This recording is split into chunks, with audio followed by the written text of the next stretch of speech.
Welcome to CrimePod Castle's Unsolved Mystery Series, episode 91. You've sent in your requests, and we're ready to dive in. Today, it's the Patiala Hostel Murders from 2013, a case that still has people in India talking. Unsolved, unfortunately, and with some really unusual elements. Right. Two students found dead in their rooms, Ankush Sharma and Meera Singh, both students at this well-regarded university. You'd never expect something like this. Ankush was 21, an engineering student, the quiet, studious type. Well, Meera, at 22, was working on her master's in English, a real poetry lover from what we've gathered. And that adds to the initial mystery, doesn't it? You've got these two individuals seemingly leading separate lives within the same hostel, both meeting such tragic ends within the same time frame. It immediately makes you wonder, were their murders connected or simply a horrifying coincidence? It really does. Okay, so picture this. It's November 14th, 2013. Morning rolls around, and neither Ankush nor Meera has shown up for class. Nobody can reach them either. Hostel staff go to check on them, and that's when the nightmare unfolds. A truly grim discovery. And what's even more perplexing is the stark contrast between the two crime scenes. Tell me about it.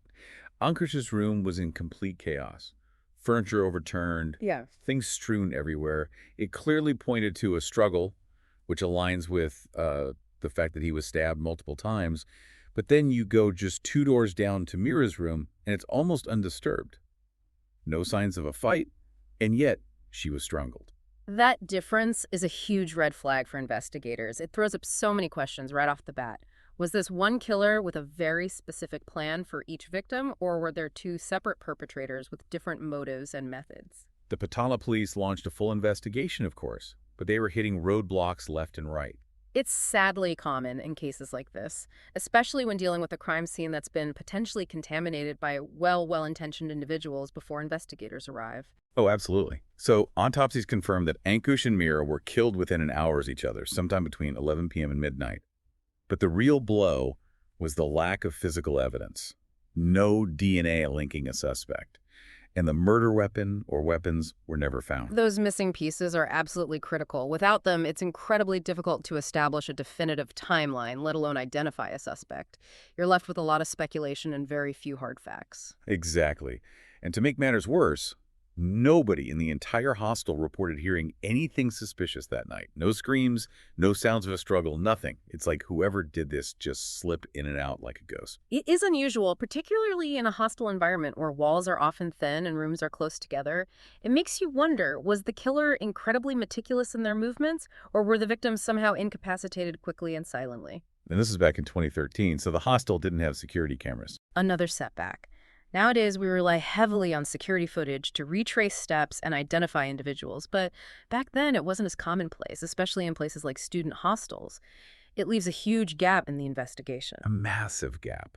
So with the physical evidence lacking and no witnesses coming forward, investigators had to shift their focus to the victims' lives, hoping to find some connection, some clue that could point them in the right direction. A classic investigative strategy, especially when the physical evidence is scarce. You start digging into the victim's past, their relationships, their routines, looking for any detail that might offer a potential motive or connection to the perpetrator. Exactly. And what did they find? Well, it turns out Ankush was quite the loner. He was all about his studies, kept to himself, didn't seem to have any known enemies or conflicts. It paints a picture of someone who perhaps wouldn't be on anyone's radar as a target for violence, someone who might have been perceived as vulnerable, perhaps. Yes, and that just adds another layer of mystery, doesn't it? Meera, on the other hand, was a bit more social, but also didn't appear to have any serious disputes in her life. The only potentially significant detail was that she had recently ended a romantic relationship. Ah, a common thread in many investigations. The end of a relationship, particularly one that might not have ended amicably, always raises a flag for investigators. Could there be a connection between the breakup and Meera's murder? Was this a crime of passion, perhaps? It was a lead they followed, but like most of the leads in this case, it eventually ran cold. The more they investigated, the more complex and frustrating the case became. And with the investigation stalling, with no clear suspects emerging, that's when the theories really started to swirl. Right, and when you got a case as baffling as this one, the theories can get pretty wild. Let's break them down then, shall we? It might help us understand why this case continues to capture people's imaginations all these years later. Sounds good. So the first theory that started making the rounds was that of a targeted attack. There were those who believed that both Ankush and Meera were deliberately targeted by someone who knew them, someone harboring a serious grudge, maybe even a desire for revenge. And the stark contrast in the methods used to kill them, stabbing versus strangulation, lends some weight to this theory. It suggests a level of premeditation, perhaps even a personal vendetta against each victim. Yeah, that makes sense. But then you've got the second theory, which is almost the opposite, a random act of violence. Could it have been an outsider who just took advantage of the hostel's lack of security and committed a senseless, opportunistic crime? It's certainly possible. Hostels, by their very nature, can be vulnerable to outsiders. And in a city like Patiala, where there's always a flow of people, it wouldn't be impossible for someone to slip in unnoticed. True. But what makes this theory so difficult to prove is the lack of a clear motive.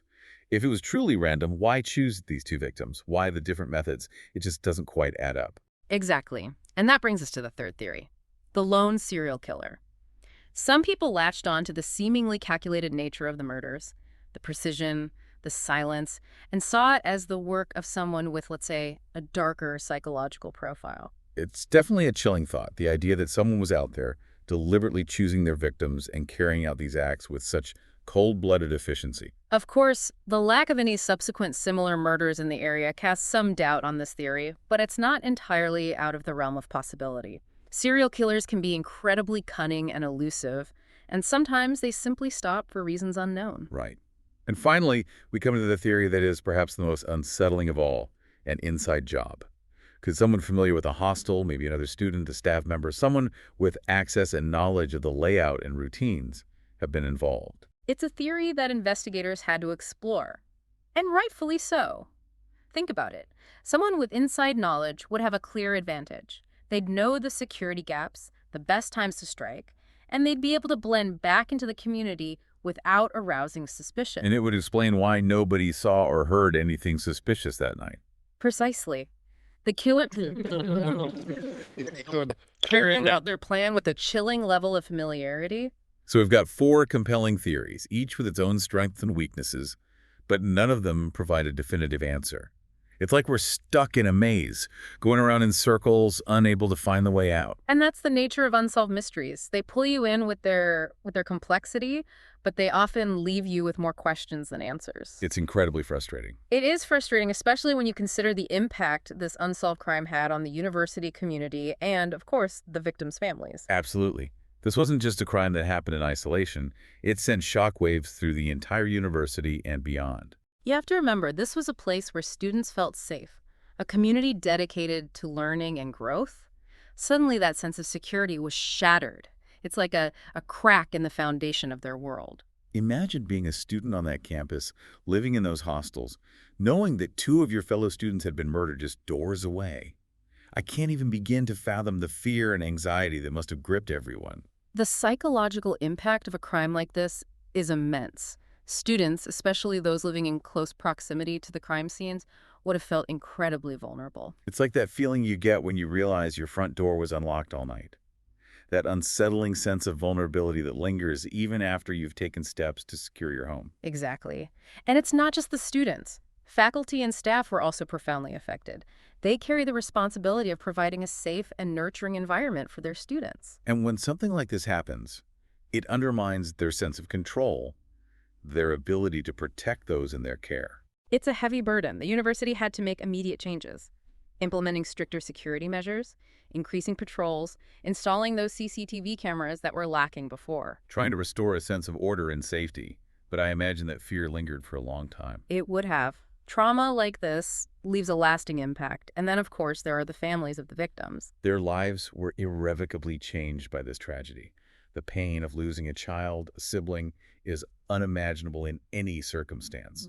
But to have that loss compounded by the mystery surrounding their deaths, the unanswered questions, the lack of closure. It's a heavy weight to carry. And for them, the lack of resolution, the absence of justice, only adds to the pain. It's like a wound that can't heal because it's constantly being reopened. We often talk about the impact of unsolved crimes on the broader community, but we can't forget the individual lives that are forever scarred by these tragedies. Absolutely.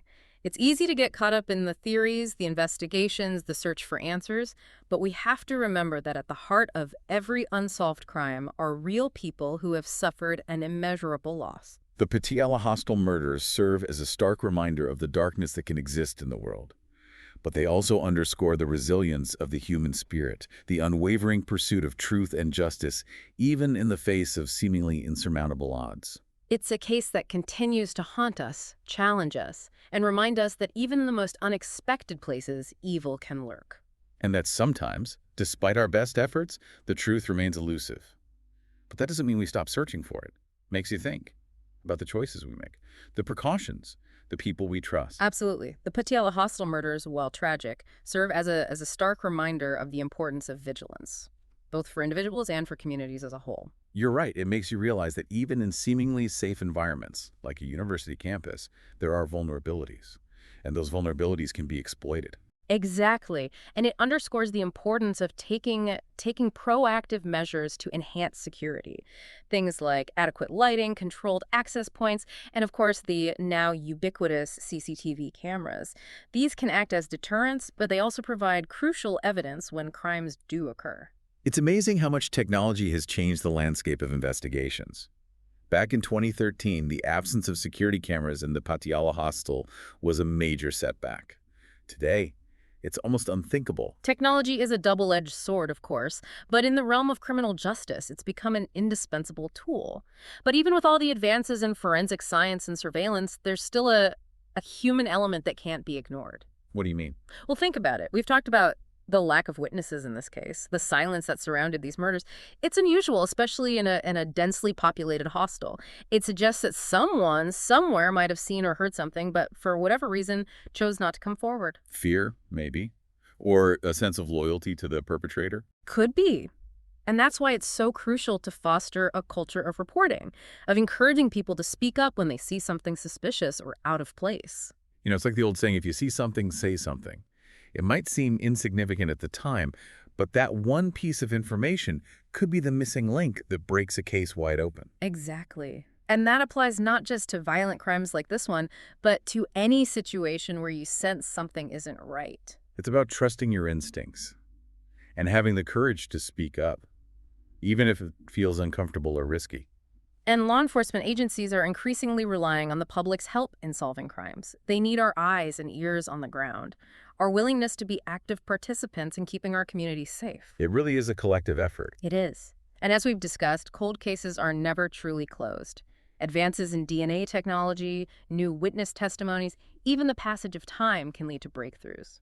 So for the families of Ankush and Meera, there's always a glimmer of hope that one day the truth will come to light, that justice will be served. Hope is a powerful thing, and it's what keeps many families going in the face of such profound loss. It's the belief that even in the darkest of times, the light of truth will eventually shine through.